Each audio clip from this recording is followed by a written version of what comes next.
Hello friends, आपका हमारे अपनी YouTube channel science coaching centre में फिर से बहुत बहुत स्वागत है। आज हम आप लोगों के लिए इंटरमीडिएट एग्ज़ाम 2022 ईस्वी के लिए फिजिक्स सब्जेक्ट से रिलेटेड कुछ महत्वपूर्ण प्रश्नों का संग्रह लेकर के आए हैं, जिसके आप कंप्लीट कर लेने के बाद किसी भी बोर्ड से यदि आप एग्ज़ाम देने वाले हो इंटरमीडिएट ऑफ साइंस का यानी विज्ञान विषय का, तो आपको कभी किसी प्रकार का कोई प्रॉब्लम नहीं आएगा। तो आप आपसे आशा करते हैं कि आप वीडियो को अंत तक के देखेंगे और उसे अच्छी तरह से बिल्कुल कंप्लीट कर लेंगे। इसे आप अपनी कॉपी पर उतार करके और जैसे भी हो जहां भी पढ़ते हैं ये सारे क्वेश्चन आप लोग कंप्लीट करके रखेंगे। ये लॉन्ग आंसर टाइप क्वेश्चन है, मतलब दीर्घ उत्तरीय प्रश्न है। फिर हम आप लोगों को शॉर्ट आंसर टाइप क्वेश्चन भी बताएंगे जो कि 100% एग्जाम में निश्चित रूप से मिलेगा।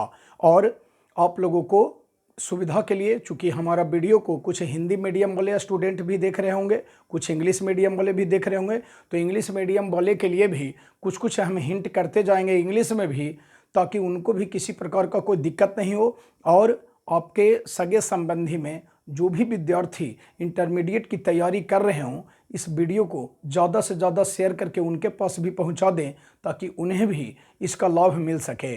तो बढ़ते हैं क्वेश्चन नंबर 1 की ओर।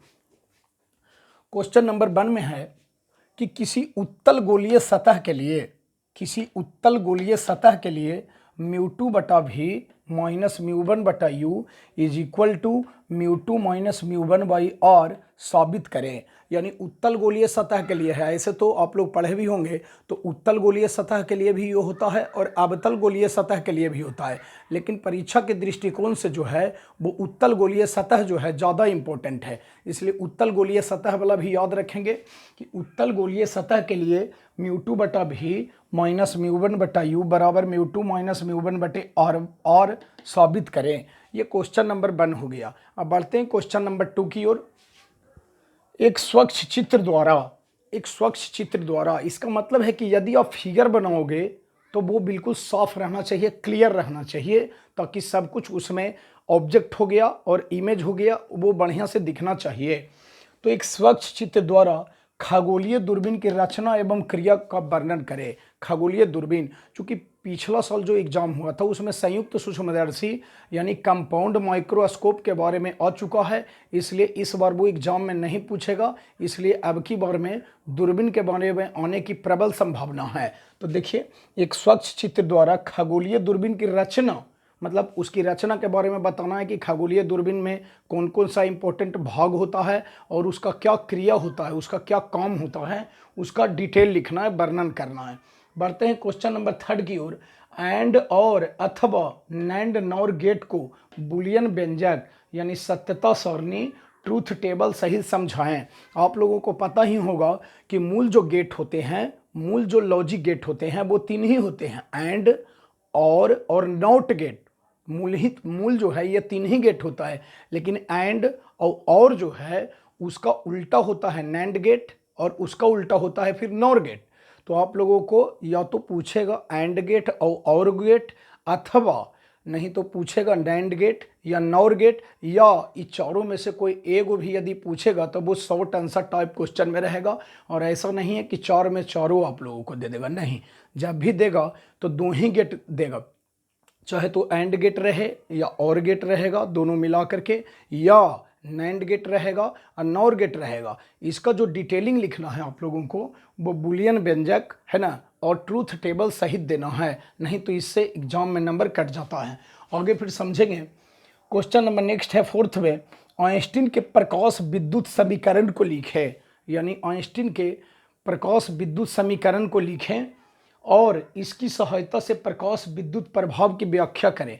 मतलब आइंस्टीन का जो समीकरण है उसकी सहायता से प्रकाश विद्युत प्रभाव यानी कि फोटो इलेक्ट्रिक इफेक्ट की व्याख्या करें। बढ़ेंगे। ऊर्जा पट्टी क्या है? क्वेश्चन नंबर नेक्स्ट है कि ऊर्जा पट्टी क्या है। ऊर्जा पट्टी क्या है कि मतलब हो गया कि एनर्जी लेवल क्या है। उसके बाद देखिए ऊर्जा पट्टी क्या है, इसके आधार पर यानी ऊर्जा पट्टी के आधार पर ही चालक, कुचालक तथा अर्धचालक की व्याख्या करें। यानी एनर्जी लेवल के आधार पर ही आपको बताना है कंडक्टर के बारे में, फिर इंसुलेटर के बारे में और सेमीकंडक्टर के बारे में उसका डिटेल लिखना है ऊर्जा पट्टी के आधार पर। उसके बाद बढ़ेंगे क्वेश्चन नंबर नेक्स्ट की ओर। रेडियो एक्टिविटी क्या है? रेडियो एक्टिविटी क्या है? ये रेडियो एक्टिविटी जो है वो इंग्लिश है। रेडियो एक्टिविटी को हिंदी में बोलते हैं रेडियो सक्रियता। रेडियो सक्रियता क्या है?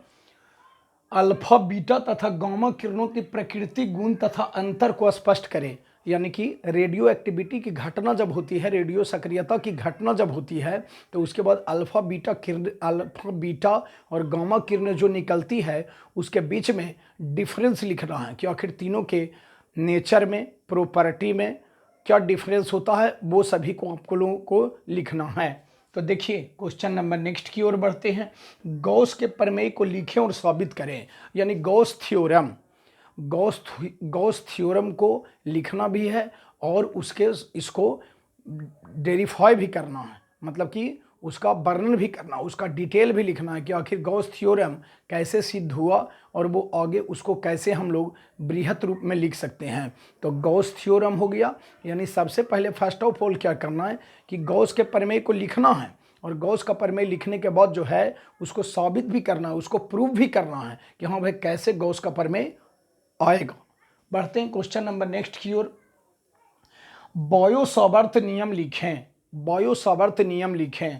देखिए बायो-सावर्त नियम लिखें और इसका उपयोग करके एक धारावाही वृत्ताकार कुंड लिखें। माने बायो-सावर्त नियम का प्रयोग करके एक धारावाही वृत्ताकार कुंडली के अक्ष के किसी बिंदु पर चुंबकीय क्षेत्र का, मतलब मैग्नेटिक फील्ड का व्यंजक प्राप्त करना है। यानी क्वेश्चन में दोस्तों आप लोगों को दिया हुआ है धारावाही वृत्ताकार कुंडली। इसमें एक जो एप्लीकेशन है बायो-सावर्त नियम का, इसमें कह रहा है कि धारावाही वृत्ताकार कुंडली होना चाहिए, मतलब सर्कुलर, मतलब वृत्ताकार, सर्किल के जैसा। और एक जो स्टेप है उसमें आप लोगों को ये भी पढ़ना है कि उसमें जब भी तार रहता है, वायर रहता है, तो एक सीधा लंबवत रहता है। तो सीधा वाला वो नहीं पूछेगा, जब भी पूछेगा तो वृत्ताकार वाला ही पूछेगा। तो उसको आप लोग टंच करके रखेंगे। देखिए क्वेश्चन नंबर नेक्स्ट की ओर बढ़ते हैं। साइक्लोट्रॉन की बनावट, सिद्धांत तथा क्रिया विधि का सचित्र वर्णन करें। यानी साइक्लोट्रॉन के बारे में लिखना है कि साइक्लोट्रॉन की बनावट, रचना, क्रिया विधि का वर्णन करना है। उसके बाद देखिए कह रहा है इसकी सुग्राहिता के लिए व्यंजक प्राप्त करें। यानी कि साइक्लोट्रॉन के सुग्राहिता के लिए जो एक्सप्रेशन होता है, व्यंजक होता है, उसको आप लोगों को प्राप्त करना है। बढ़ेंगे क्वेश्चन नंबर नेक्स्ट की ओर। ट्रांसफार्मर के सिद्धांत, बनावट एवं क्रिया विधि का वर्णन करें। ट्रांसफार्मर की बनावट, सिद्धांत एवं क्रिया विधि का वर्णन करें। तो देखिए ट्रांसफार्मर ये है, क्वेश्चन नंबर आपका 12 हो गया। ट्रांसफार्मर के सिद्धांत, बनावट एवं क्रिया विधि का वर्णन करें। फिर बढ़ेंगे क्वेश्चन नंबर नेक्स्ट है। एक समांतर प्लेट संधारित्र, मतलब कैपेसिटर है ना, एक समांतर प्लेट संधारित्र की धारिता का व्यंजक प्राप्त करें। माने पैरेलल में रहता है समांतर प्लेट संधारित्र, उसकी धारिता यानी कैपेसिटेंस, यानी एक समांतर प्लेट संधारित्र की धारिता का व्यंजक प्राप्त करें। उसके बाद क्वेश्चन नंबर नेक्स्ट है कि व्यतिकरण को परिभाषित करें। व्यतिकरण को परिभाषित करें। यंग के द्विक छिद्र प्रयोग में फ्रिंज की चौड़ाई का व्यंजक प्राप्त करें। कह रहा व्यतिकरण को परिभाषित करें। व्यतिकरण को परिभाषित करें। उसके बाद है यंग के द्विक छिद्र प्रयोग में फ्रिंज की चौड़ाई का व्यंजक प्राप्त करें। तो क्वेश्चन नंबर 14 हो गया। अब क्वेश्चन नंबर अगला देखेंगे, बस एक ही क्वेश्चन और बचा हुआ है, वो आपका 15 नंबर वाला है, 15वां नंबर वाला है। चूँकि नीचे अब लिख देते तो आप लोग को फिर लिखने में दिक्कत होता, दिख नहीं पाता, इसलिए क्वेश्चन नंबर नेक्स्ट 15 लिखेंगे, देखेंगे, समझेंगे अच्छी तरह से।